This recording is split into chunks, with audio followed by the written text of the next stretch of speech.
कि देखी हमने जमाने की यारी, बिछड़े सभी बारी बारी। कांग्रेस से बगावत कर ममता बनर्जी ने अपने बलबूते पार्टी बनाई थी ऑल इंडिया तृणमूल कांग्रेस।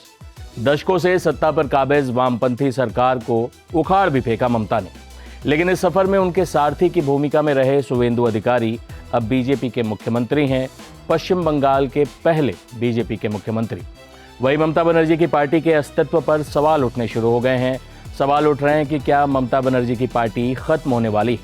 जो संकेत दिख रहे हैं वो भी अच्छे नहीं।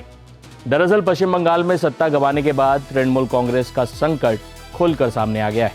मुख्यमंत्री ममता बनर्जी के कालीघाट स्थित आवास पर बुलाई गई टीएमसी विधायक दल की बैठक में उस समय रद्द करना पड़ा जब 80 में से महज 20 विधायक वहां पहुंचे थे।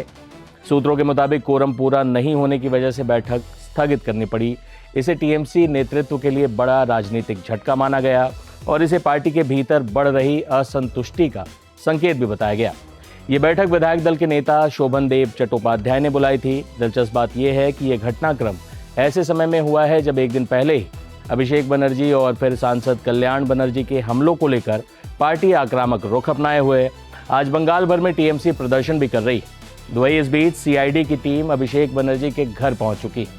लेकिन इस प्रदर्शन को लेकर जो आज बंगाल में हो रहा है, योजना बनाने के लिए जब बैठक बुलाई गई तो उसमें 80% विधायक पहुंचे ही नहीं, नदारद रहे। टीएमसी सूत्रों का दावा है कि पार्टी के अधिकांश विधायक बैठक में नहीं पहुंचे। कई विधायक संपर्क से बाहर बताए गए, जबकि कईयों ने तो फोन तक नहीं उठाए। एक मौजूदा विधायक ने बताया कि उन्हें शनिवार को अभिषेक बनर्जी के स्टाफ की ओर से बैठक का फोन आया था, लेकिन इसके बावजूद बड़ी संख्या में विधायक अनुपस्थित रहे। हालांकि बैठक में कई नेता पहुंचे भी, जैसे फिरहाद हकीम, नयना बंदोपाध्याय, मदन मित्रा, असीमा पात्रा और कुणाल घोष। लेकिन कुल उपस्थिति बेहद कम रहने से पार्टी की एकजुटता पर सवाल खड़े हो गए। ये पहला मौका नहीं है जब टीएमसी के भीतर असंतोष खुलकर सामने आया हो। ऐसे कई मौके आ चुके हैं।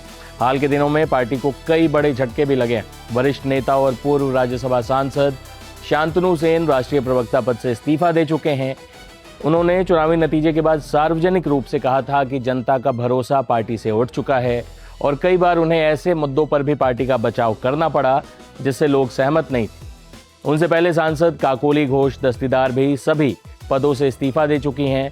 उन्होंने पार्टी के भीतर महिलाओं के प्रति कथित अपमानजनक व्यवहार और आला कमान के इस पर चुप रहने पर सवाल उठाए थे। काकोली घोष दस्तीदार ने लोकसभा अध्यक्ष को पत्र लिखकर सांसद कल्याण बनर्जी पर महिला सांसदों के साथ कथित अभद्र व्यवहार के आरोप लगाए थे।